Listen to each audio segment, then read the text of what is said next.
Hello, happy Wednesday, and welcome to this lesson, which is the last half of 9-9. We're calling it 9-9B, and this is scatter plots. Today we are going to learn to more on the interpreting side, interpret scatter plots. So the last lesson you did was on kind of creating them and how to determine their correlation.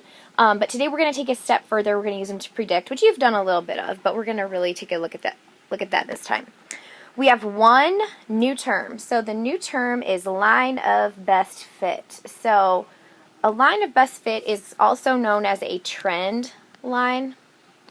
And it's just going to be a straight line that best represents the data on a scatter plot. And something that you'll want to keep in mind is that this kind of divides, a rule of thumb is that it divides the data. The points are the data, divides them right in half. So you try to draw a line that kind of splits the dots right in half. So we're going to start with the first two examples we're going to do together, and then I'm going to let you do the last two examples as you do, for you to practice on your own. So we're going to make a scatter plot of the data to start with, and then we're going to draw a line of best fit. And then we're going to use the data to predict how much a worker will earn in tips in 10 hours. So we've got three different things we're going to have to do. So step one I've got here is to make a scatter plot. So we have all of the data listed up here. We've got hours across the top. So we've got hours of 4, 8, 3, 2, and 11. And then we've got our tips that correspond with those values. So those go across the bottom. On our graph, if you notice, we are going to be graphing hours across the bottom. So a lot of times when we have a graph, we're usually going to do time down here. And then our tips that we're calculating are going to be scored on the y-axis. So let's go ahead and start doing these. So we've got 4 hours, so we're walking to 4, and then in 4 hours we had a server who made $12, which is about right here.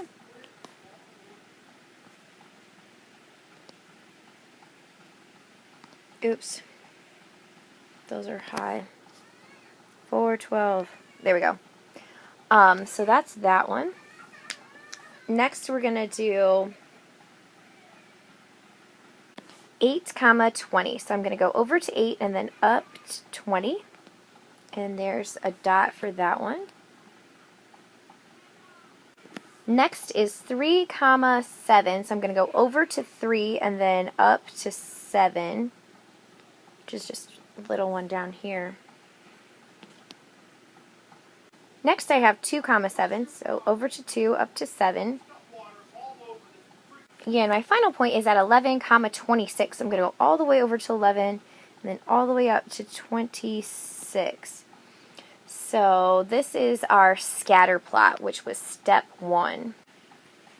Okay, now we're going to move on to step 2. This is a copy of the scatter plot I just made. Step 2 is to draw a line of best fit. So as I was saying before, a line that has about the same number of points above it and below it.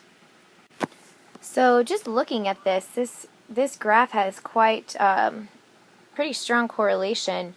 You can see that if we kind of connect these 3 dots, we then have like one lying above it and one lying below it. So this would be a pretty good line of best fit. Sometimes they're not that easy to draw. On paper, it's helpful to take like another piece of paper and kind of, start to move the paper around before you draw. Or if you have a device like a computer where you can, pull different arrows like that, so that you can redo them if you need to. You could, however, whatever you have access to.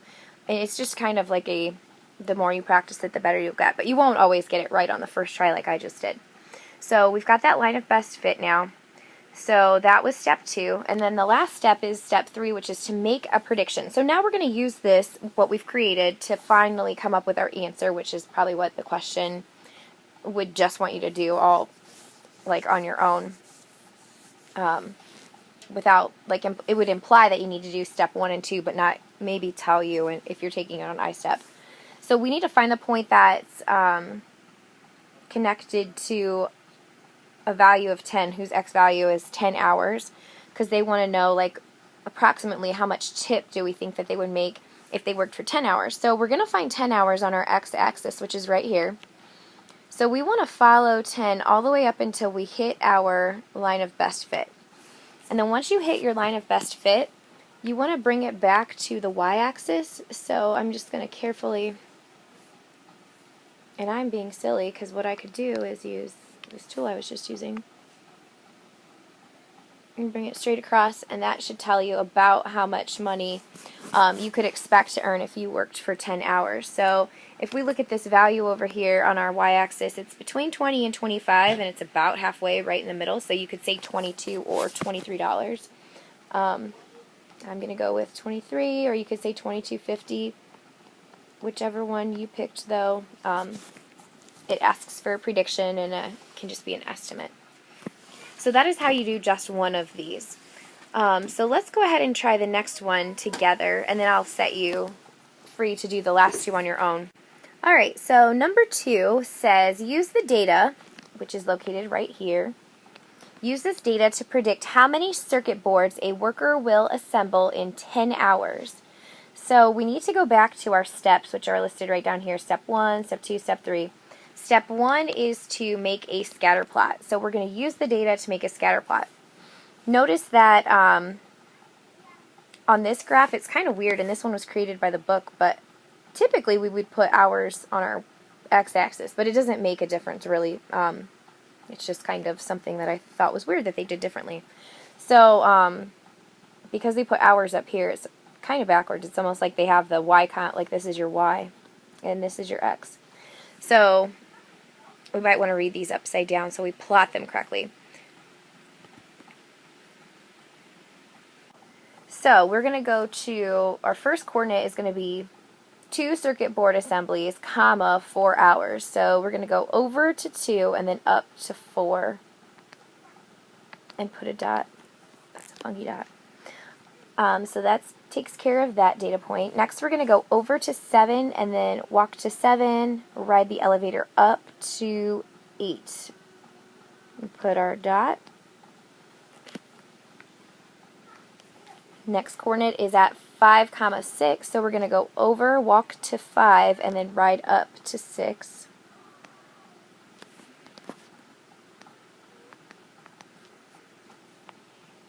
Next is 8, 9, so go over to 8 and then up to 9. This is extremely linear, look at that. And our final point is going to be located at 12, 11, so go over to 2, 4, 6, 8, 10, 12, and then up to 10, 11. So that's the first one that really deviates from our straight line. Okay, so that was step 1, make our scatter plot. Now we've done that, so we're going to move on to step 2, which is to draw our line of best fit. So remember for your line of best fit that you want to try and divide the points so that the same number of points lie above and below your line. So I'm going to say about right here. We've got these 4 kind of slightly above, but this one's entirely below. So we'll go with that. And it might be, yours might be a tiny bit different than mine, which would be okay. So we finished our step 2, draw a line of best fit. The last step is to use this data and this way of illustrating it to make a prediction. Okay, so the question originally was asking us how many circuit boards. So we're actually going to be figuring out a number down here on our x-axis. This is backwards to me. I really am not cool with how they did this, but oh well. In 10 hours, that a worker will assemble in 10 hours. So we're going to start on our y-axis at 10 hours, which is right here. So I'm going to follow 10 hours straight over until I hit my line of best fit. Then I'm going to take my turn and I'm going to head towards my other axis, which is for circuit board assemblies. So I am going to follow that straight down, and it looks like I am landing right between 10 and 12, which is 11. So our prediction is going to be that they will assemble 11 circuit boards in 10 hours. So there we go. So those are the 3 steps you'll need to follow for both of the UDO problems. So for this one, number 3, use the data to predict the number of A's that this student is going to get in grading period 6. So it looks like this school is funky, and we have 4 grading periods. It looks like this one has 8. So you're going to first make a scatter plot by plotting all these points right here. Then you're going to draw a line of best fit by dividing that data in half, and then you'll use that line of best fit to help you make a prediction for the 6th grading period. And then for number 4, you're going to use the data to predict how many tornadoes may be reported in the United States in 2016 if the trend continues. So after looking at this, data from history of reportings for tornadoes throughout the years, you'll see if there's any correlation, try to find a line of best fit, and then once you do, see if you can predict how many tornadoes we might be reporting this summer if it were to follow the trend that it's followed for the last 50-some years.